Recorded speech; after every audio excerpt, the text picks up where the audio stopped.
Hey, it's Nintenbros. Hi!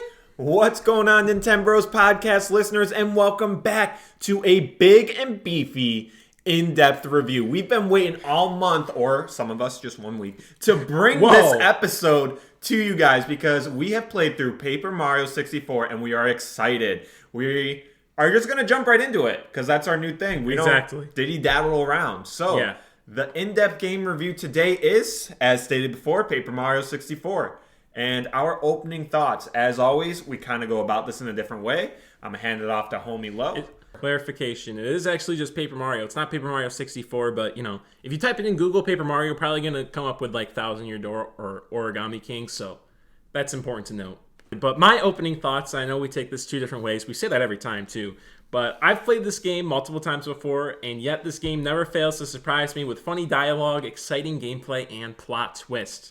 Every time I've played this game, I learned something new and play differently, especially this time when I'm actually more strategic with FP and BP and stuff, and I don't just try and get 100 health. But yeah, the open Toad Town and multiple partners and things to find out, as well as playing as Princess Peach after every star spirit is rescued, is super awesome and fun. That's just a broad, general statement of how the whole game goes, kind of so. All right. My opening thoughts. So Paper Mario was developed by Intelligent Systems for the Nintendo 64 and released in 2000 and 2001. 2000 over in Japan, 2001 here in the US. Its predecessor, because even though it is the first in the official Paper Mario series, it takes inspiration from Super Mario RPG Legend of the Seven Stars, which is on the SNES. Yeah, it is. And its successor was Paper Mario The Thousand Year Door, which is usually acclaimed to be the holy grail of the Paper Mario series, but it is debatable. I've been challenging that recently. Have you seen some of my tweets? I've been challenging because I haven't beaten Thousand Year Door, but what is the argument that it's so much better for? I don't know. Well, the argument is it just took everything that Paper Mario did and just improved upon it. The audience in the battle scene, the whole chapters. Yeah. It just basically takes a game that did it really well and then made it better. We'll see. Maybe we'll probably end up reviewing it sometime. So I hope so. You just gotta get a hold of the game because that's what stops. It's a pricey game though. So yeah, when I got it back in the day, $40. Now it's $100 something. But that's not what we're reviewing. So. Anyways, that's my opening thoughts. Let's move right along to the story and the progression of the game. Bowser, he stole the Star Rod from Star Haven, causing him to have wish-granting powers, ultimately making him invincible. That's why in the beginning prologue, Mario goes up to Bowser, and Bowser's just all shiny, and he can't be touched because all the Star Spirits are sealed away because homie Bowser kind of just sealed them into a card and dispersed them. And Mario is left with no star powers, so he just gets clocked. Bowser sealed away the 7 Star Spirits in cards to nullify the Star Rod, as well as the original owners of the Star Rod itself. So the Star Spirits don't have any power to power up the Star Rod. They don't have any power to shut it down. That means Mario is tasked with the requirement to gather up all sealed away Star Spirits to gain their powers back and eventually make his way to the castle and defeat Bowser.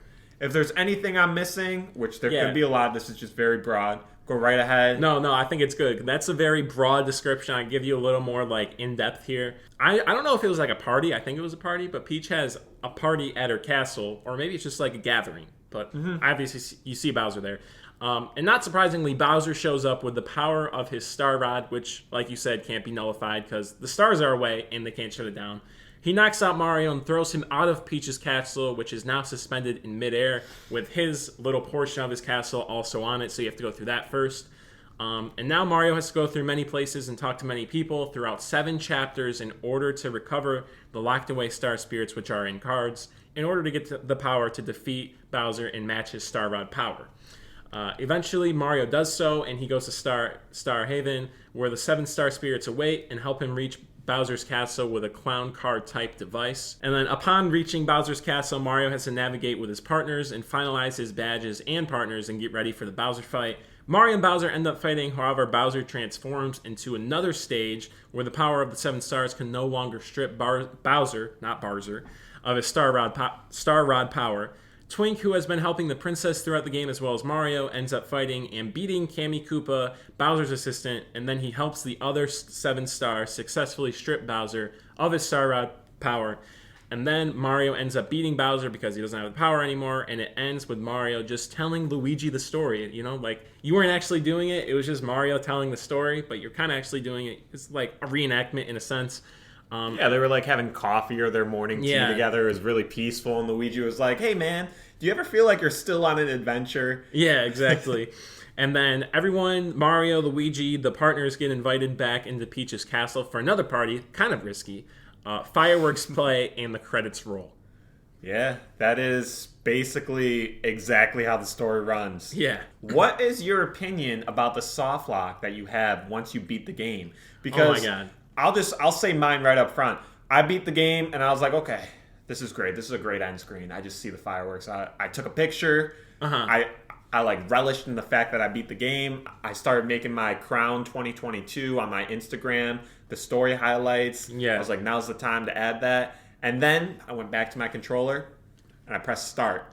Nothing happened. Yeah. Oh, you didn't know about it? Yeah, I pressed start again. Still nothing. I'm like, all right, maybe it's A.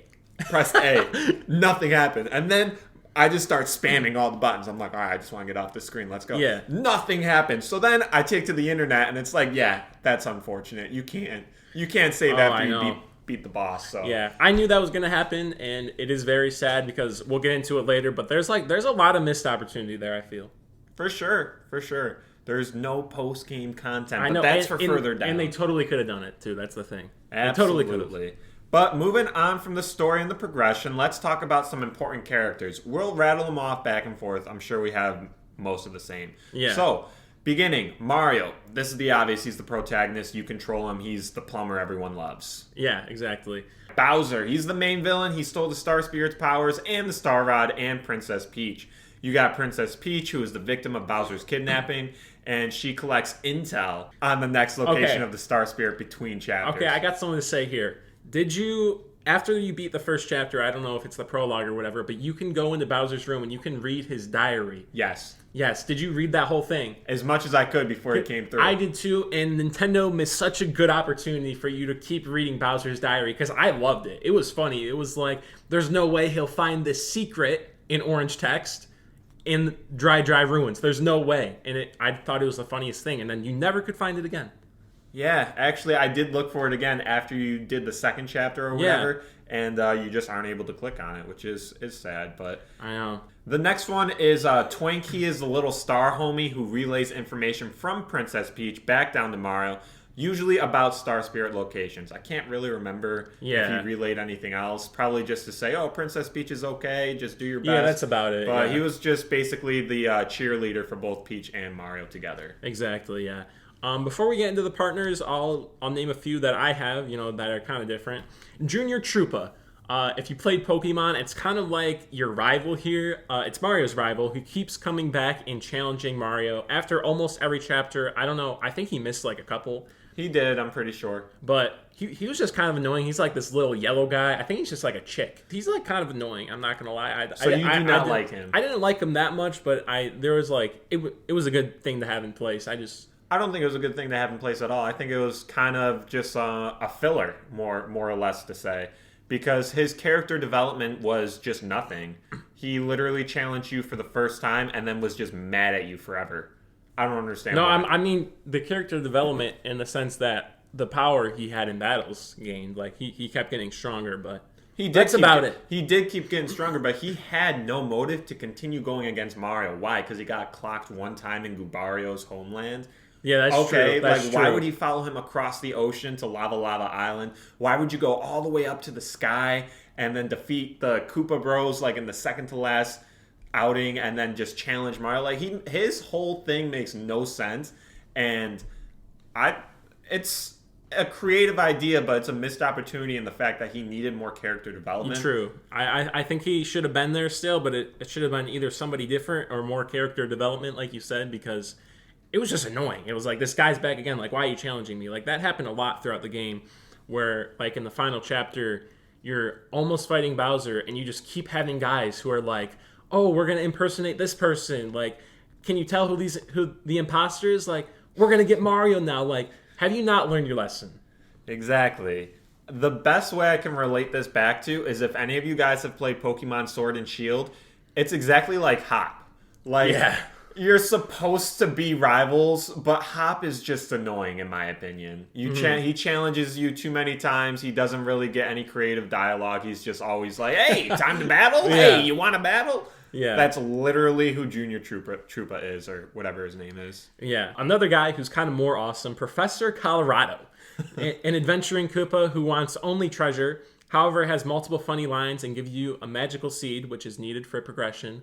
I thought he was pretty awesome. I think he also gave you a star piece one time when you delivered mail to him. Yes, in the dry ruins area. And I think he just had like some funny dialogue. Like at the end, Parakarry was like, "We have mail for you. It's your wife saying that don't come home," or something. And he was like, the old wife or something. Like, it was just like some clever dialogue with Professor Colorado there for sure. And I thought he was cool. Another person, Merlin? Yeah, he's the fortune teller, right? Yeah, the fortune teller. And sometimes you like don't need him, but other times you like need him to progress. He's kind of cool. However, like, he's just kind of there. I don't really like him or dislike him, but I like how he looks. He looks like a cool character. He looks like a cool wizard. But you're right. Sometimes you need him, sometimes you don't. Honestly, whenever I got stuck, I would just pull out Goombario and see what he had to say. Oh, don't get me started on Goombario. Not helpful. You don't like him? Not helpful. I was in Bowser's Castle, and Goombario is supposed to analyze situations, but the guy is just absolutely useless. In Chapter 7 with the murder mystery, I didn't know what to do, and he said something like, "It looks like you're suspected of Mayor Penguin's murder. You should try and find the real criminal." Like, that's just not helpful. Gee, thanks. That's just not helpful, man. He also has a useless attack, and veteran players who have already played the game before, like me, I'm not going to use Tattle. There's just no need for it. I know, like, if I just stick to what I'm doing with FP, then I don't need to see the HP. But yeah, he's just kind of useless in my opinion. To each their own. I personally really do like Goombario. He's the good partner at the beginning. He's better than Koopa.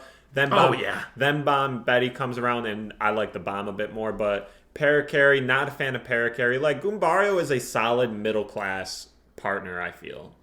To bash him that much, I don't think he deserves it. When I was in Bowser's Castle, and I was stuck in this room that was just a dead end, I called him up. I was like, "Yo, what's going on?" And he said it's just a dead end, right? Yeah, and I was like, "Okay, bet. Let me just go back." And then I was like, "Okay, why is it this time there's a passage when every other time you had to move one?" So then I just moved it, the one that had the passage, and found another passage, and I was like, "Thanks, man." Okay, yeah. In his defense, he did help me there a little bit, but all the other times he was no help at all. I'm just gonna say that he was no help at all.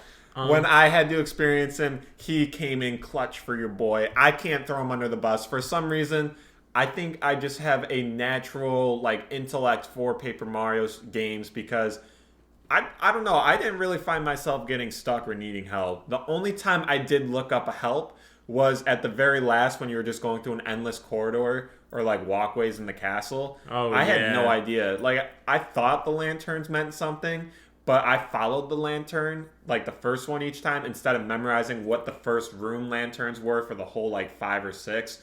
So I remember I just that. kept That was getting cool. stuck. I figured that out. Like on my first try or something, I went through a room and I was like, okay, this isn't right. And then I saw the things on the wall and I was like, okay, it's that order. Go up and down like that. And I got it right away. Nice.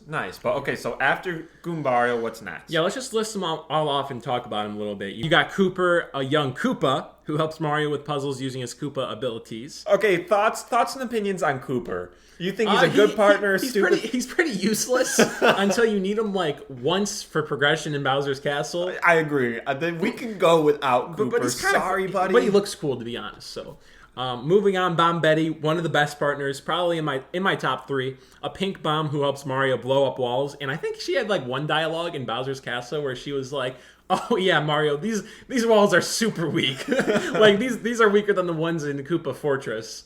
So that was pretty awesome. She's also, if you upgrade her a lot, she's also super helpful in battle. Like, I remember towards the end, you could get Power Bomb and she could like explode for 6 on all enemies. That came in clutch a ridiculous amount of times. For sure. Bomb Betty. Amazing. Not my favorite partner, though. Yeah, I just want to talk about it a little bit, too. So Bomb Betty was definitely my favorite partner for early game. Up until you get, like, Sushi or so, she is my favorite partner. Maybe Watt. Maybe Watt, though. Watt's really cool, too. But anyway. I don't really like Watt. Bomb Betty, probably my 3rd favorite partner of all time. Favorite up until Chapter 4 or 5. I would totally agree. That's what I think, too. Yeah. Moving on, you got Parakarry. I know you have a little bit of a bad opinion on him, but a Paratroopa mail carrier who helps Mario by carrying him over many obstacles. I liked him. I don't like him. Okay, Shell. What's his like attack? You know how Goombario has head bonk. What's his attack? Oh yeah, he's like air dive, I think. Stupid. You can't get 2 in, right? You only get the 1 in. But you do more damage than Goombario, so. No, you don't, because when you upgrade Goombario one time, after the one okay, time... wait. Before you're saying upgrade Goombario, that's where you've gone wrong already. Upgrading Goombario. Did you not upgrade Goombario? I did once just because I wanted to have him feel included, but I didn't until like the very end. Like I just had to upgrade someone, and all my bottom 4 that I needed the most were already upgraded. And I was like, we'll just throw it on Goombario, help make the homie not feel like he's useless, because he is. Wow, bashing my boy. As soon as you upgrade Goombario, he does 2 and 2, and your boy, the Paracarry dude, he just gets stuck at 3. He does less damage. I mean, if you upgrade him. No, he gets stuck at 3 once upgraded. I don't know about that. Maybe I didn't use him right, but I felt like he always did less damage than like every other partner, and he pissed me off because he didn't have any attack that would attack all the enemies. Oh yeah, that's big. Which is really annoying, and just the power he does outside of the map too, just flying you over the tiny sliver more than what you can jump. Pathetic. Don't like it. You need him for that. He's a homie for that. He's carrying. Imagine a paratrooper, right? He's already light. He has to be in the air and be light. He's struggling to carry Mario. Do you see his face every time he's carrying Mario? Like my man is like sweating by the end of that. Yeah, he. I guess I shouldn't bash him for that, but I just can't get behind him being a stellar partner. He's just annoying. But in my opinion, there is okay. Right, let's take it this way. If you could take all partners out of the game, like, you'd be fine without a couple of them. Like, you could fully complete the game without a couple of them. Paracarry? No way. Paracarry is needed. So is the Bomb. So is Bombetti. So is... I think all of them are needed at least once. At least once, Goombario. But, like, if we're... Exactly. That's my point on Goombario. He's just a homie. He's not really, like, useful. But, like, if you're taking it from the viewpoint of, like, you could find a different way around. Like, Mario could swim, right? Like, we don't need sushi if you were taking it like that. Mario can't swim, though. You ever fell in the water as Mario? No, it just doesn't allow you. I mean, in a few games, you're kind of doing water levels, but, nonetheless. Well, not in Paper Mario. Yeah, nonetheless, let's move on. Bo. A green Boo who helps Mario become invisible and is a huge help, in my opinion, in battles. Her smack ability, one of the most fun ones to just, like, carry out. I like just pressing the thing, like, I like tilt it to the side and then, like, flick it a bunch. Yeah, I really like that. It's a lot easier on the hands. I don't like how many times this game has made me spam the A button. My wrist hurts. And after Huff and Puff, the 6th boss, woo! And I was a mailman for 4 years, so I already have, like, a little bit of, I don't want to say arthritis because I'm still young, but, like, my wrist hurts after I do a lot of the same motion, so hitting the A button all the time really fast, like, I was literally going slow and couldn't make the 100% sometimes on some of my moves, and it was pissing me off because I had to do it so often. Yeah. And it was hurting, but Lady Bo, stellar partner, loved how you could go invisible. Invisibility. Big fan. I'm also biased because I like Boo, though. No, but I don't like Boo as much as you do, and I think she's definitely like my second favorite. So very good. Moving on, we have my one. I don't really see like you need him a few times or her. I think it's a her actually. Watt, an electrical ball. I guess that was the best description. I love Watt. Watt is my favorite partner. That was the best favorite hands down. Okay, I love Watt. That's weird. Who helps Mario see in the dark as well as see invincible blocks? Well, you need her like a few times, but like. Everyone's like, you got a Goomba, you got a Koopa, you got a Bomb, you have a Paratroopa, you have a Boo, you have a Cheep, and you have Lakitu. And then they just decided to add in an electrical current. I know. I just thought it was a little off. It is kind of like the odd one out. It is like apples and oranges, and like Watt's the only orange. I do like Watt a ton, actually. I liked her too, but she made you run faster, I think. Potentially, it's the easiest homie to have out in battle and do the most damage. Like, Bo can do the same amount of damage as Watt, but literally all you have to do for Watt is hold down A and then let go. It's the easiest one, and... That's true. I'd still run with Bo, even if they do the same damage. To each their own. I just like Watt because he can also paralyze enemies, and I just found Watt useful. That's true. I never paralyzed because whatever. For whatever reason. Sushi. My favorite partner, personally, who helps Mario go over bodies of water, and like I just said, my favorite partner to battle with. Second favorite partner. I like Sushi a lot too. Sushi looked really cool. Whenever you won with Sushi, she was like jumping up and down and looked like a happy Cheep. The vibe of Sushi was just like awesome. And the FP moves that you can use, like Squirt, was really good. Squirt and Tidal Wave came in clutch a ridiculous amount of times. Yeah, Sushi's definitely the best when you have to verse an opponent that's like has a lot of just mini enemies around. Yeah, because it will attack them all. Tidal Wave was amazing for sure. And then the last partner you get, Locke Lester or Spike. He likes to be called Spike. Yeah, but I don't know. I didn't like this guy. He came in too late to really be included with all the other guys. I feel. Yeah, I can see that. I don't. His power is just kind of weak. It's useful, but it's just. Yeah, he is a Lakitu that helps Mario ride over things that Mario can't usually go over. Mm-hmm. I would agree with what you said. He's not my favorite, but he's not down there with Goombario. So I'd say he's down just. With Cooper. With Cooper, yeah. He's kind of bad. Cooper, sorry. Sorry, Lackluster. Sorry, Coop, but it just is. Yeah. But so those are the most important guys in the game. There's a lot of them, as you can see. There's also like the 7-star spirits who each have their own like personality. You don't really remember those as much. They just look different. I don't really remember their names, even if they had one. So moving right along, let's talk about our favorite parts and things that we liked. And for this section, we did this in Super Paper Mario. We're continuing the trend. We are ordering our chapters from... Do you want to start from the least favorite and go up to the favorite? Yeah, the least favorite sounds good. I just got a sneak peek of your list, so I'm kind of surprised. But yeah, I know. It is crazy, right? Yeah. But anyways, my least favorite chapter is Chapter 6. I cannot stand this chapter. It's really boring. There's so much, go here, go there, and then you have to go all the way back there, and then, now you have to go... It's basically go from point A to point B, back to point A. Now go out to C. Okay, now go back to B. Go out to D, and now go all the way back to A. It's just too much backtrack, too much back and forth. Didn't like it. Yeah, I can totally see where you're coming from. Not my bottom, but close to it.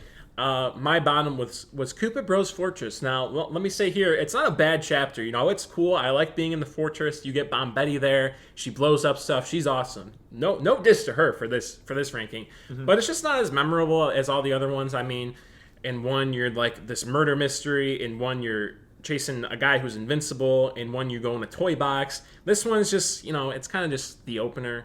You're in a fortress. It's whatever. Yeah, I only rated it higher than you because it really does establish the game, and I do like acquiring the partners, and I just like the vibe of a castle. The castle just feels like, oh man, I'm already in a castle. That's first true chapter too. Off the rip. You feel like you're in an important area really quick, and it just helps propel the game into like a faster pace rather than like, okay, we're gonna send you to like the grasslands first. Like, nah, you go right to a castle off the rip, that's cool. I think they did a good job doing that. So that's why Chapter 1's rated a little bit higher for me. But right. 7th place, Chapter 2, The Mystery of Dry Dry Ruins. I just have a history of not liking desert levels. They're really boring. I mean, the concept was cool. You could get lost in this desert that was huge and expansive, but that was not fun to me. I just don't want to be going around getting stuck by... What are those guys called? Like the whirlwinds or whatever, and the Pokies. Yeah, the Poke dudes. I'm pretty sure there was like fuzzies that are really annoying. Yeah, just annoying enemies, annoying way to get to the dry ruins. The ruins themselves, lit. Kind of liked it. It was fun. Yeah, the puzzles there were cool. Yeah, but the desert just killed this chapter for me. Not anything memorable. I disagree a little bit. It's not too much higher than what you have, but let's get into my number 7, which is, I think it's going to be controversial here. At number 7, we have Bowser's Castle. Oh, wow. Now, why? Maybe this was because I was really tired and I was finishing out the game last night, but I was playing and it just felt like it kept going on and on and on. It was like, dude, can we please just get to Bowser? You'd have guys that like impersonate you and you'd have to figure it out. And then you'd figure it out and you'd fight them and then they'd be like, oh no, Mario's here, and then you get it again and it's like, dude, do these guys not alert each other and say just stay out of it? No communication whatsoever. No communication. It's like, why have guards if Bowser's just invincible, right? Like, you might as well just put Bowser right there, honestly. And then you just had to go through like these nonsense puzzles sometimes, like the Bowser door. That just kept pissing me off. I died one time. Tell the story. Okay, so there's like this room. I think it's the last Bowser door you need to get through, and you need to. The enemies come out of like the 3 chambers, and you have to answer a bunch of questions like, how many arms did the Koopas have, or like, what door did this guy come out of? And I got 3 in a row, or I got 2 in a row, right? And then it asked me what door the Bomb-Ombs came out of, and I was so tired, and I was like looking, and I was like, I have no clue, man. So I just picked randomly, and then I got wrong. And then he was like, you're going to have to fight 3 anti-guys now, which is like shy guys with 50 HP and 10 attack damage. I died. I had to do it again. I was almost going to like record it while it was happening, and then before answering, watch the video. But I didn't end up doing that. I ended up just acing it the next time and getting through. But again, I just thought this went on for too long. It was just like, just let me fight Bowser, man. Like, to each their own, okay? I know your points are valid, but I want you to take into perspective, too. This is nothing against you. It's just how you played the game. You played through 3 chapters in one day, right? Yeah. And you wanted to get to the end. You had a time crunch at the end. Usually an expansive, long chapter is not something people are going to be mad about. They're not going to be like, oh, man, Bowser's Castle was like an hour and a half, 2 hours long, man. That's so annoying. The buildup of what you did the 7 chapters prior should lead to an expansive last world to make it feel like the game's worthwhile. It was repetitive, yes, with the Bowser's Doors. Yeah. But I personally didn't mind the length of it, and if you paid attention and the puzzles, I did like the puzzles a lot in that world. It felt like you used your partners a lot more than usual. Oh, that was true. Yeah. I felt like you were actually platforming, whereas all the other chapters you were just going through the motions of like walking around in different areas. Yeah. Chapter 8 really made you use your partners for puzzles, and I did like that. Well, I'm not gonna bash it too much. It's in my higher end. Well, wait, don't get me wrong. It was still a good chapter. Like, I just couldn't see it above any of the other ones. Like, I see where you're coming from, but at the same time, I can also, if I was playing this like just today, I could still see how I'd get annoyed with it. So okay, fair enough. What's really good is we have rated different chapters for different ranks, and you know what? This game is great because I don't know we'll if we take have, a liking for each of it. I don't know if we have anything the same, to be honest. Maybe not. Moving right along. So now we are on to 6th place. My 6th place is Chapter 5. You're going to hate me, but dude, this chapter is like really pretty good, but the beginning killed it for me. I just could not stand looking for the Yoshis. That got so boring, so annoying. Oh, that did annoy me. I died just couldn't stand it. Other than that, storming into the volcano, super lit, but it just killed the experience of like the first 40 minutes playing that chapter, and it's the other chapters have more memorable stuff for me. I totally see where you're coming from, but because I'm such a big Yoshi fan, I thought it was like kind of cool. It's like, let's go rescue the baby Yoshis who are I like, could lost, see that, but like, if it was Boo's and I was rescuing Boo's, I would definitely be more biased. Like, oh man, this is so cool. But I'm not as deep in with Yoshi. So. Yeah, no, I totally see it too, though. It's like, oh, we gotta go find these like 5 babies. Like, why are we even doing this? Like, the thing is, if you read the dialogue at the beginning, you knew like they were calling themselves the Fearsome Five, and we're gonna go out and we're gonna go get lost or something. Like, why did Mario just not take that dialogue and tell the leader? Like, there's some plot holes kind of there, but whatever. I love it. I can see why you love it. It's just not my cup of tea. My number 6, Flower Fields. Pretty much all the reasons you said. I couldn't stand like the golden flower either. I tried so hard to beat that guy, and I could never get enough damage in. There's nothing really insane besides the boss music. The boss music and the boss battle is pretty lit, but that's not enough to rank it higher than a lot of these chapters. Mine's in 6. Like you said, not a lot to rank it above, but the boss was cool. I only took 12 damage. I just want to have that on record. I took 12 damage during that whole fight. I annihilated that guy. I'll go on record and say I actually lost to Huff and Puff Chapter 6 one time, but then I clutched it out, so it's all good. Yeah. Moving right along, our last chapter for the bottom half. So, number 5. Chapter 1, Storming Koopa Bros Fortress. I rated it higher than you just because it was a respectable chapter, but still not one of the better ones. So, that's all I really have to say. It's pretty easy. Yeah, it's pretty much it. My 5, again, now that it's like 5, all these chapters are like pretty great. It's just, I can't justify this number 5 being above any of my 4. Dry Ruins, I really liked the idea of it all, the endless desert. The only thing that really killed it for me was the enemies, because like, I remember one time you were going to try and find the stone, and you literally had like 12 pokies on you. Like, you were dodging like 12 pokies, and that got me stressed. Did you do the dash attack all the time? Did you know about that throughout the whole game? What is the dash attack? Z, and you just spin really quick, and you go faster than you walk. Oh, no, I had no clue about that. Yeah, if you do that, and you're in the desert biome or realm or whatever, you will outrun them all, and it's pretty easy. Oh, I still did. I was juking for my life. But I really liked it, because you also had to, like, find Mr. Mustafa and that, like, whole mystery of, like, that was cool. buying things from the item shop. Like, I'd played this game before, and I didn't remember that. So I thought it was cool. Mr. Mustafa. It is clever. It is clever. I can give it and then, that. like you said, the temple, really fun, really cool. You have to really think about it, and you have to navigate it right, and that was awesome. Yeah, honestly, even though we're ranking our chapters from least favorite to favorite, there are no god-awful chapters. Oh, I totally agree. But moving right along, so number 4, this is when they start turning over for like the better of the best. Yeah. So to say. So chapter 7 for me is number 4, a Star Spear on Ice. I like the murder mystery plot. Yeah. I just like the theme of penguins. The boss was really dope. And just going through the motions of climbing a mountain that's all snowed out. Oh my god, I want to say this. I probably should say it when I rank it for mine, but I just want to say that you know how you had to get like the bucket and the scarf, right? Yes. I got the bucket and the scarf, and I was beyond confused on what to do with them. And then I was like fighting an ice piranha plant, and I remembered all of a sudden. I was like, wait, it's the snowman. And I was like, no way, I did not think of that. But yeah. I don't know why, but that came pretty easy to me. I just remember seeing the snowman and was like, okay, these are going to be important. And then I just took into account what's different about them. And then I think you got handed the scarf first. And I was like, oh, one needed a scarf. Let me just see if I can put it on. And then you could put the scarf on. And then I figured out the bucket. Yeah, there was also like a plot hole too here, I think, because Merlin or something, who gave you the scarf, told you to go back to the Penguin Mayor. And that's where you got the bucket to put on the snowman. But not knowing that you had to put it on the snowman, I went back to Merlin. And he was like, first, you have to go to the mayor. But I already did that. And I was like, what are you talking about, So man? were you endlessly going to Merlin and the mayor back and forth? Like one time. Yeah, like one time. That's awesome. They're just sending you back and forth. Yeah, and then he kept saying, like, you have to go to the Penguin Mayor. And I was like, dude, what are you talking about? I already did that. All right, so that's my number 4. What is your number 4? Oh, my number 4 is Shy Guy Toy Box. Unacceptable. I know. I already know where it's in your rankings because I saw it. But, I thought it was super cool. It is super cool. I like it a lot. You drop down in there. You had to get the train from like someone's locked thing. You had to do a bunch of things within Toad Town, which I thought was a missed opportunity for a lot of these chapters.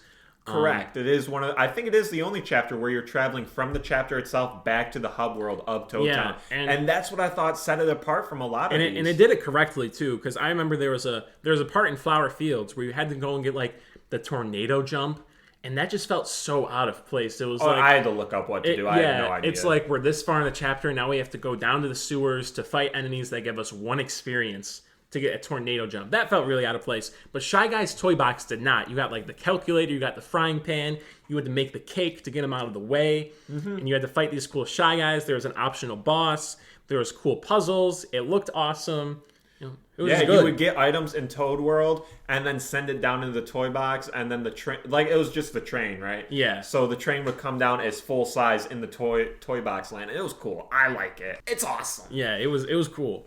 All right, so third place, Chapter 8 for me. I know you already put Chapter 8 in its place, but I like it a lot. I thought it was really cool. I have a lot of praise for it.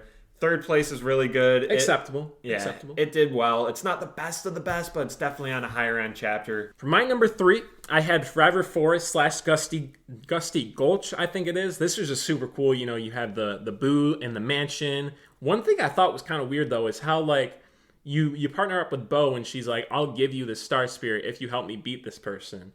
Like, why was Mario not like, hey, I'll help you do this, but if we have the power of the Star Spear, we can do this easier. You know what? Right? You're right. Maybe she just wanted leverage. Yeah, that's true too. That's the only thing I was thinking. Because if she gave Mario the Star Spear, what's Mario's incentive to help her? Yeah, but Bo's one of the coolest partners. Like, very personable. And like, I don't know, she like pulls out her fan at the end of every battle. This doesn't have to do much for the chapter, but the boss fight was cool. You went to like a mini castle for that too. You had to not get seen. Yep, you had to infiltrate the castle. You had people trying to just come down and grab you and take you away. So you used Lady Bo's power to go invincible, and it was awesome. Yeah, invisible.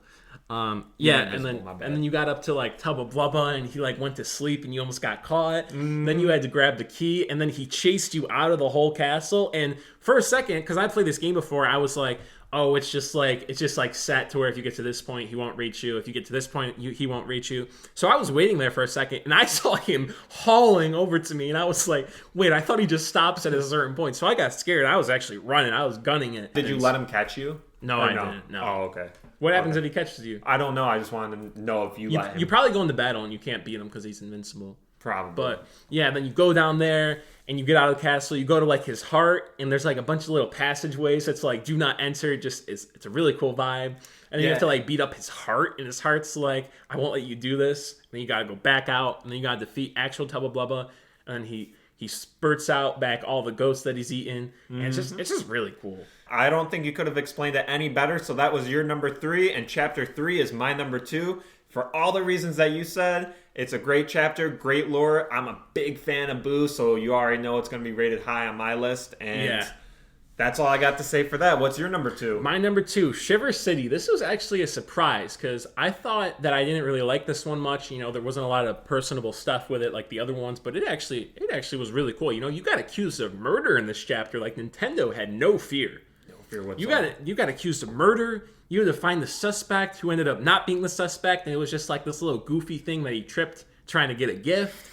And then you had to go over the whole build up to like the Crystal King was really cool. Like you had to figure out some intense puzzles that I thought were like fun at the same time while also being challenging, which is hard for it to hit home correctly. So I thought that was just very fun. Rewarding. Then, it had the right balance. Yeah, exactly. And I almost died a few times while just trying to fight the regular enemies, so it was really cool. And the Crystal King, I actually did die once on, since, you know, we're putting our records out there. I did die once on. I had no star power going into it. Very big accident issue, but it's because I had to use the guy that did 7 damage every time, because, you know, I almost died while fighting normal enemies, so I ran out. Yeah, he comes in clutch. I think it's like Storm something, right? It's like Storm Star. Yeah, something like that. That one's the best one. But yeah, Shiver City, Chapter 7, great chapter. You have a lot to look forward to when you get to the end game. Now comes the time when we announce our favorite chapters. Both of them have already been announced. My favorite chapter is Trials in the Toy Box number 4. I was surprised. I just like everything about this. I like how you go from Toad Town back to the chapter. I like getting Watt because Watt's my favorite I partner. think that's probably why it's not higher on my list, just because like the partner for me is so forgettable. Mm-hmm. That's probably why it's not, but yeah. Yeah, we already went in depth. I can't think of anything better to say about it. Chapter 4. I can. Lava Lava Island. I don't know why it's so low. Lava Lava Island, you know, for the reasons you already said you don't like it, right? Rescuing Yoshi's. But you go full force into a volcano that crows help you make a slingshot for. And Professor Colorado is there, and he's like trying to help you find the treasure. He just wants it himself, obviously. I'm so sorry to cut you off, but I think another reason why I didn't like this chapter that much is Professor Colorado is annoying to me. That's true. When he is so set on treasure and he's like, oh, let me go, and then just gets hit in the lava like, dude, you stupid. I thought it was fine, though, because it's like, oh, this guy's just stupid, but he's funny. He's like, cool. Whenever Professor Colorado was around, I felt safer. I was like, and then he tried to help you in the final boss battle of Lava Island once, and he was like, "Oh, I can't do this. Sorry." Yeah, he just got annoying. I liked that he was annoying personally, but yeah, you go into a volcano, and then when you rescue the Star Spirit, you have to have another battle with the guy, and then you rescue it, or I don't know whatever order it went in, but as soon as you rescue it, the guy, you see the treasure, and the Star Spirit drags you out along with Professor Colorado, cool. And that was epic. That was cool. So cool. And then the treasure like goes on one of the islands, and it's something you have to give to Colorado for him to give you the magical seed to Flower Fields. And I just thought it was awesome. You know, Yoshi's volcano, it's like tropical. The Toad house was like this bamboo bed. It was awesome. It was a very cool vibe, and if they tweaked a few things, this definitely could have been a lot higher for me. But those few tweaks they did not do just kind of hindered the whole experience, and that's why it's so low for me. Okay, but you did criticize finding the Yoshis, right? Imagine having to find them twice. That was what I went through when I died on the last fight. No. When I died on the last fight to get the Yoshi back, and that annoyed me. But it doesn't take away from number one. It's for you. Still That's number crazy. One. Yeah, that's crazy. All right, well, that is the rating of our chapters. Now, let's just talk about some general stuff that we liked in this game. So I'll go first. The diversity of each world was very nice. It never felt boring because we were always in different areas. Like we were in a volcano for one chapter, and then we were up in the mountains for another, and then we were storming castles for another. It's just you're never doing the same thing, and I like that a lot. Yeah, exactly. Like you said, it's not like your casual Mario platformer where it's like, Super Mario Bros, where it's just like you got a water world, you got a desert world, you got a land world, you got a poison world. It was like you're going in a toy box, you're going to a castle, you're going into ice, you're going to a volcano, you're going up in the sky. Like, very creative. Totally agree. All right, what's something you like? With recent complaints nowadays with like the battle system and everything, just the regular battle system with the 100 star points and you can level up HP, FP, or BP. It's just crisp. It's solid. It works. It's exciting. I want to get those experience points. I'm always looking forward to getting those experience points and leveling up. I love it. It's the perfect battle system. I agree, and the battle system is so simplistically complex at the same time. Like, you can play it as someone who just upgrades their HP, and it works. Like, you can get through the game, and you might be able to do it okay. But if you just like juggle things a little bit better, it just feels so much more immersive for a more veteran player versus a beginner, and it's a great balance. And I like it a lot. Agreed. Next one, the brutalness of losing, I actually really liked because it felt more like more stuff is at stake. You're like, man, I really need a save block. That's true, yeah. And a lot of these newer games don't really have that because it's autosave after you enter every single door. Like, I really felt like, man, I'm in Bowser's Castle. I have 2 Star Spirit stars left. I am down to like 20 HP. I have a couple more enemies I have to do. I was really starting to have to plan my attacks, and just that little edge just made the game so much more entertaining and interesting. Yeah, I totally agree, because you would be like in a battle and you'd see that you have 2 star power left and you wouldn't use it then because you'd be saving it for the next battle that you need to get to the save block or the health block, and you would you'd plan strategically. That was very good. Yeah, so the brutalness really impacted the game a lot. I liked it. Yeah, like you said that, and I died in Yoshi's Island and I had to go all the way back. It kind of sucks, but it kind of teaches you like how to play the game better. And exactly. From that point on, I was not messing around with the save block, so they showed me when I was hitting it. Absolutely. Very cool. That's what I like. What's another one? Yeah. This is a little bit more minor, but like the quick switch between partners and items is very convenient, and it just allows you to do things faster. I don't know if it was ever different from where like you had to go into the menus, but I feel like I've just played too many games like that where it's hard to switch stuff. And this was just very like you click one button, you go down, you click, and you're on Lady Bow instead of Paratroopa. So yeah, very cool. I also like the spunk and development of each partner character, and they never seemed boring except the mailman. But that's probably just biased because I don't like mailman because I just got really sad being a mailman. But yeah, that's what I said too when you were playing it. I said that to you. Yeah. Yeah, but I really like the bomb one. Koopa was cool. He had a personality. He's just not my type of personality, dude. But Watt's awesome. Yeah. Sushi's awesome. You can just really tell that Nintendo put time in creating most of these characters. Yeah, and they actually like explained what they did. Like Sushi was like, "Oh, I'm the babysitter here," and you met her before you got her, which was cool. So yeah, I liked it a lot. All right, my next thing. Being able to roam Toad Town and visiting all these different places was really cool. I'll get into this later where I think there was an opportunity missed, but like there was so much stuff you could just randomly explore within Toad Town. Like you can, I don't know if you knew, but you can go into like the post office and like Goombario has like a couple letters waiting for there just to be like read. Like it's just, they really expanded on like random stuff you can do. Mm-hmm. So yeah, they did. I didn't really go in the post office. I didn't want to give it any more time of day. Yeah, I just visited once because like I thought Parakarry had letters to deliver, and I was like, okay, let's go get more letters for my guy to deliver because he has to get them from the post office. True. Then I just read everything because it was there, so. Yeah, might as well. I also liked how they implemented badges. I'm pretty sure that's just been a staple for the game now, but badges, just the way they affected your in-game battle and out-of-game battle, too.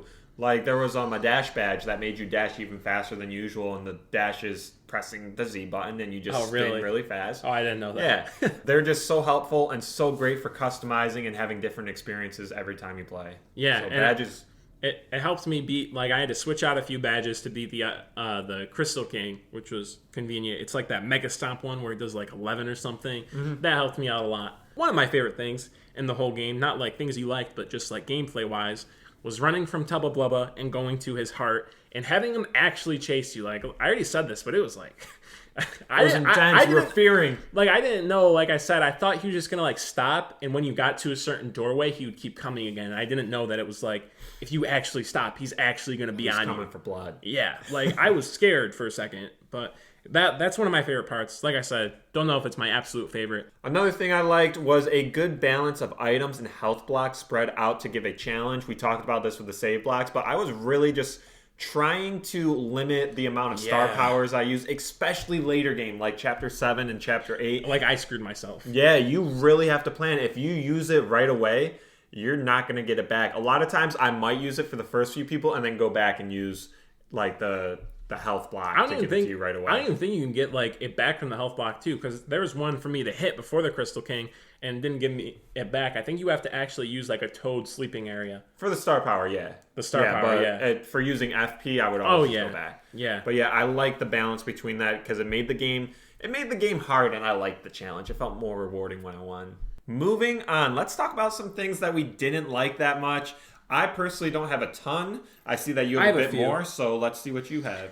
I have a few. To start off, let me say, I know there's a place in Toad Town where there's like a couple dogs showing you like 3 badges, but those badges were always just sucky. So my first thing is, I don't understand why they made the badge place so far away. I would have gotten more badges if you didn't have to walk like an hour just to get them.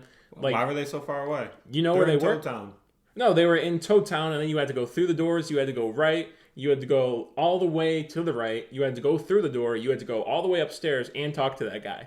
Oh, for star pieces, yeah, star piece badges. Star piece badges, yeah, exactly. Mm-hmm. Yeah, that was kind of obnoxious. I went there like once, and then I was like, am I really going to benefit anything from going there again? So I just never did. You know, they could have just put like a badge shop in town. More of an ease of access sort of thing. Exactly. I understand that. I didn't find it too much of a trouble, but I can see why someone might get annoyed with it. Yeah. My first thing, so bridging the chapters with Peach got so repetitive and boring. I know it's just something you had to do, and it's kind of a staple that the Paper Mario games do, where they just warp you up to Peach afterwards, but you can only be interested so many times pressing the button to turn off the fireplace and go behind the fireplace.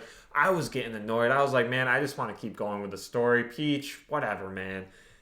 That's all I got to say. It got boring. I can see that. I personally liked it a bit more, I think, but I can totally see where like you just kept like the only way you could get out was clicking the fireplace, and that like annoyed me. You were there, and then you were like, okay, I have to get the button off the wall for the 8th time.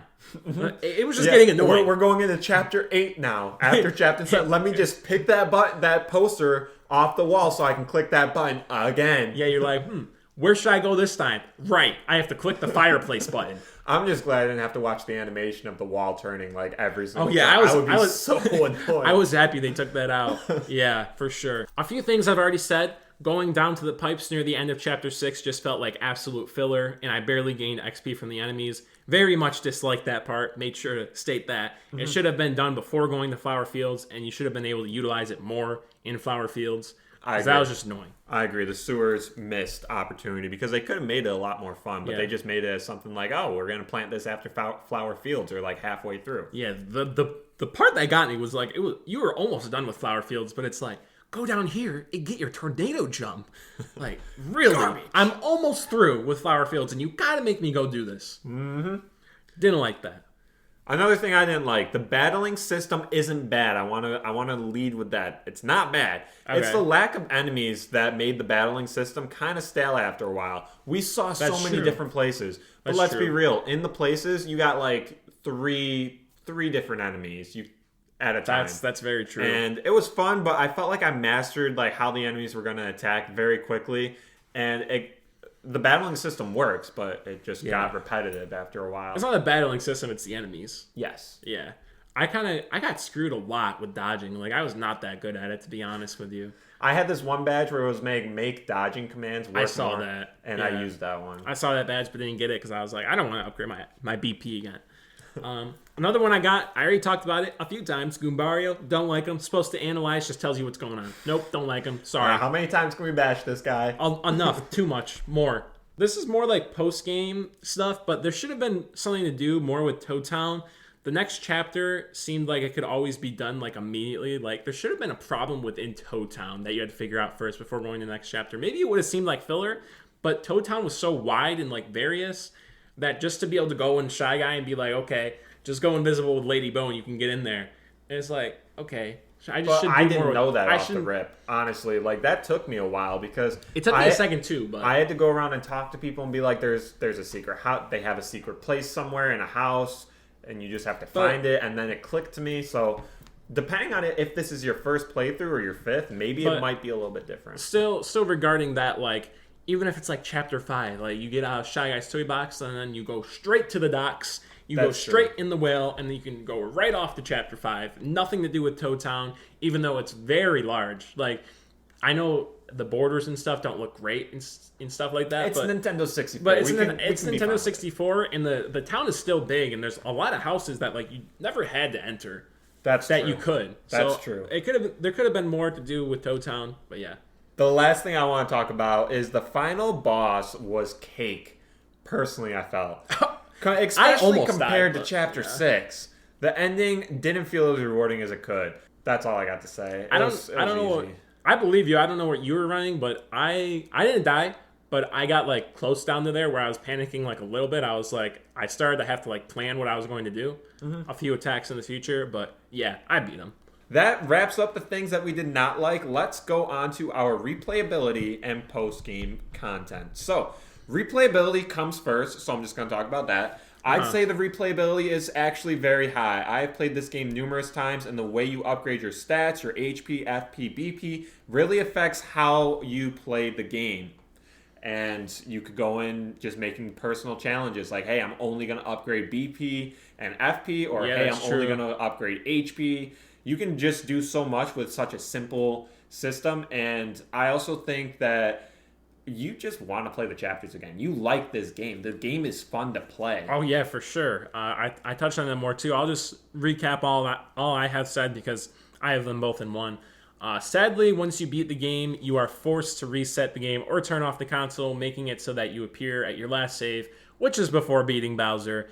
There was definitely some missed opportunity with Toad Town, like I already said. They easily could have done like another Star Spirit or something. Like, this is just something crazy, right? But they could have done another Star Spirit or something that was long lost that gave you like the ultimate power. And then there could have been something like the 1,000-Year Door with like the trials and stuff. Something like that. Because I know they even did it in like Super Paper Mario. There's like trials or whatever.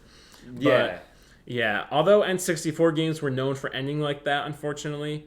That's what I put down. Post-game content is non-existent. Unfortunately, it's common for older games to soft-lock you once you beat the final boss. Yeah, but for my replayability, I could honestly start a new file tomorrow on this game and still have fun. I don't think I'll ever get like sick of this game where it's like, I gotta play this game. Like, it's still fun. I've played it around maybe 5 times and beat it 2 out of 5 times because I think I have a file 1 on the current game I have. I have it on the Wii Virtual Console. And I have like a 7-star save file on that. Oh, wow. Or a 6. And next to it is my completed one with 7. But yeah, it's definitely a game I'll play again, probably a few times. So excellent. Yeah. Nothing bad to say about this game. Let's talk about our ratings, our final ratings for the game, because that's it. That's our in-depth review. Yeah, it's time. That's all. All right, what do I rate this game? Out of 10, I would give this a 9 out of 10, even though I had like a lot of dislikes for this game, surprisingly. While there are many flaws with this game that would usually make it a 7 or 8 out of 10, I just can't justify that rating with all the things that this game does right. It's not a 10 out of 10, don't get me wrong. It definitely has flaws, but the partners, the areas you can explore, and most importantly, the battle system were all done amazingly. This is the Paper Mario that everyone wants nowadays. Clean up some stuff and have post-game content, and you have your perfect Paper Mario. But for being on the N64, this is a true gem that every Mario fan has to play someday. You have to. Well said. Oh, I love it. Yeah, I really do love it. Appreciate it. I think a lot of things that you said that are negatives towards the game isn't actually like negatives about the game. It's just stuff that it could have done better to make it better. That's very true. Yeah. Because not having anything go on in Toad Town doesn't make this game bad. That's true. Because it never happened. So. Yeah, it just makes it a missed opportunity that can make it better, and that's why I think instead of it being a 7 or an 8, it's a 9 because it's not actually like making the game worse. Yeah, true. But Now it's my turn, and I actually agree with you. I also gave this a 9 out of 10. Fantastic. This game is a gem that definitely deserves a playthrough from anyone looking to dive into the Paper Mario series. It is and was available on numerous platforms throughout the years on virtual consoles. Most recently, it was added to the Switch, and for good reasons. After over 20 years, this game still holds up phenomenally. The charm and the dialogue given to each character is so well crafted, you will feel like you are in the world Mario is traveling. Yeah. The length is great, and you won't tire trying to complete everything or get bored. Maybe Chapter 8. Just me. The story progression and how the villains act is fun to see as you get closer and closer to Bowser. You know how Bowser was like, oh, Mario will never get here at the beginning, and then he just kept getting like, oh shoot, he's coming, and it just kept amping up, and I liked it. And after like Chapter 7 or something, it was like, man, your post, get ready for the Mario invasion. Yeah, I like the tension. The battling system is the best, simplest, intricate system you can get. Easy enough to pick up and understand with no prior knowledge, but also rewarding enough for more advanced players who want to play with predetermined handicaps. All in all, this is a great game, and the only overarching hindrance from being perfect is the lack of enemies in each world and the lack of difficulty for the final boss, in my opinion. It's a lot of lack of a good final boss in like a lot of games overall. Yeah, that seems to be the theme after the ones we've completed. Yeah. If you've missed the game for the past 20 years, now is as good of a time as ever to dive in and see what it's all about. Well said. Well. And that's it. That's our in-depth game review. Let's move straight on to our next section, what's new and what we're playing. Here we are, over to the next section. Now is the time when we talk about what's new and what we've been playing. So, homie Lo, what's new this week? Let me. Well, nothing, you've already seen it. Nothing. That's right? a little cheap. You already saw it, but nothing is new with me. I upload a new video. That's cool, but we'll shout out everything at the end. Nothing. All right. For me, what's new? I actually got Kirby 64, the Crystal Shards, which, heads up, guys, will be our next in-game depth review, because the month of March is Kirby month, man. Yeah, I'm just calling it. It's Kirby's month. Kirby's month. Because Kirby and the Forgotten Land is coming out, so we're going to do an in-depth review of the one on 64. Okay, this is a little bit off topic, right? But do you know a certain event that's going to happen in September? Do you remember what that is going to be? In September? In September. It has to do with Pokemon. What? Yeah. No, it's not. It's not anything big. It's something we marked down in our calendars. Mystery Dungeon Day. Yeah, that's it. Okay. I just wanted to see if you remember, because we did. I think it's like September 26th. That's around the time we beat Mystery Dungeon Explorers of Time Darkness, and we have a day that we gotta buy each other something that's both for Mystery Dungeon. September month, we're doing the one that we haven't done yet. I forget what that's called. Oh yeah, Gates to Infinity. Yeah, that will be our in-depth review for September. Yeah, we should do that. It's great. All right, so that's what's new. And then I think I talked about this last week, but I think I talked about ordering it. Now I actually have it. Oh, yeah. I have a green screen. My newest video is me green screened. It's really cool. Go check that out. But sure. Now let's talk about what we've been playing. Homie Lo. All right, this is more expansive, just by a few. Okay, what kind of phone games you playing this week? Listen, I have mobile games down. Don't come for me. Well, Paper Mario N64, of course. I grinded out most of that. I think all of that, actually. I didn't have it started before last week. But it was a good pace. I did like a chapter a day, and then I couldn't for a few days because I was busy. And then I did like 3 chapters last night. But it was still fun. I enjoyed it. Smash Ultimate for my YouTube channel. Been playing a bit of that. Now I've actually been doing surprisingly good. I was playing like Donkey Kong, and I did not have high hopes for Donkey Kong, and I actually clutched out like 3 battles. So nice. That was That's nifty. Good. That's good. And a few mobile games just here and there. I just usually play them at school. It's like filler. So I feel you. Kind of. I mean, I don't play mobile games. They kind of just seem pointless to me. There's this one with music though that's like it's a vibe. Okay, I will give it to you. What games have I been playing? Thank you. You're welcome. I finished up Paper Mario. I play a lot of Super Mario World, Super Mario Maker 2 for the YouTube, and I actually posted a video of the original Super Mario Bros. But I saw that. I gotta check that out. I was like, whoa. Yeah, that is my best viewed video. 46 or 47. That's the one? Yeah, I had. Oh wow. I did a one life challenge. Oh yeah. I gotta watch that one. Yeah, it's pretty cool. That's what I've been playing. Now that wraps up what's new and what we've been playing, let's head over to the closing coins. All right, so here we are. We are at the closing coins of our podcast. This is where we tie up any loose ends to just give you listeners little tidbits of information going on with our lives that we feel is important. Yeah. Anyways, I came up with the name, by the way. Closing Coins, great name. Great name. My closing coins, because I see Homie Low has none. Whoa. My setup right now for making YouTube videos, I just want to articulate it. It's really cool. It literally feels like a stage, and I love it. I have 2 lights on either side of me, a ring light in front of me, a green screen in the back, and I got my L-shaped desk with dual monitors, and I just want to put it down on podcast, how appreciative I am to actually have all that stuff, and how lucky I feel.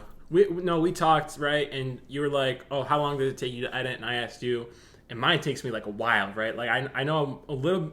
I'm not saying like you don't put in work, but I have like constant memes going on, so mine take a little more like downloading videos and stuff. But I can totally see how you'd go a bit faster because you can literally grab it from the monitor and you could have it on a separate tab and then just pull it back into the main one. But on the Mac, I'm so appreciative I have a Mac. Don't get me wrong, but I have to go like into a new tab. I have to open it over the tab. I have to make 2 tabs in one tab so I can have YouTube and the YouTube downloader going. I have to grab that out, close a tab, exit back out, upload it into the software. So, I'm just saying. It is a process. That's why I am very appreciative for what I got, because I know it is a good setup. Oh, yeah, for sure. I know it could be a lot worse. I want someone like that. Yeah, so very appreciative. Another thing, shout out to the homie Gratife. Gratife on Mercari. He is the one that sold me Kirby 64 Crystal Shards at such a good price. If any of you guys are still listening, make sure to look him up if you are looking for any sort of gaming like merchandise, because he sells them for great prices, and he will be a homie and hook you up. He also gives discounts if you do like bundles of something. So yeah, for sure. I don't know if you can look someone up directly on Mercari. Maybe you can, but I don't know. But just a shout out to him. Or you can probably find them somewhere else. Cool. And then last but not least, this is very like nonchalant, but I want to say it anyway. We're at the end of the. Who's still listening? Hey. Hey. Anyways, I set up my highlights for games completed in 2022 on my Instagram at onabout97. We had the story highlights for games completed for 2021, literally just a crown with 2021 in the middle. And now I got a crown with 2022 in the middle, and I don't know, it's fresh, and I want to post about it. Oh, yeah. Very true. That's cool.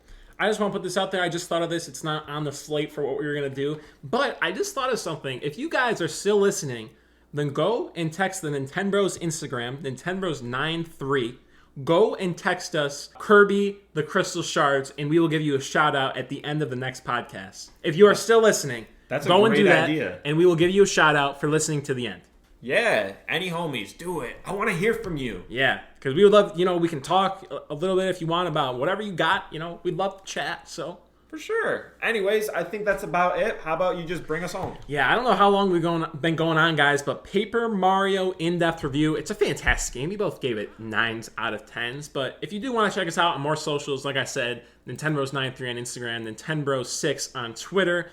My personal socials are all Onaship. You can find me on TikTok, Twitter, Instagram, and most importantly, YouTube. Just dropped a new video. I think it's fantastic. Not to toot my own horn, but yeah, it's great. So go check me out. And also make sure to show some love over here at Onabout97. Don't do that. I'm just kidding. I'm just kidding. Your boy is live on the YouTube. I try to have a schedule of a video quite frequently. I'll always be posting stuff. It is like freaking. Like I get a notification every day, I feel like. Yeah, because I got shorts and videos every day. And then also check out the IG. And then I'm also active on the Twitter. All Onabout97. Quite easy. Yeah, for sure. All great stuff, guys, but we've been going on for a while, so thank you for listening. Remember, go text Nintenbros93 on Instagram, Kirby the Crystal Shards. We will give you a shout-out on the next podcast. But for now, thank you all for listening, and have a great night. Bye.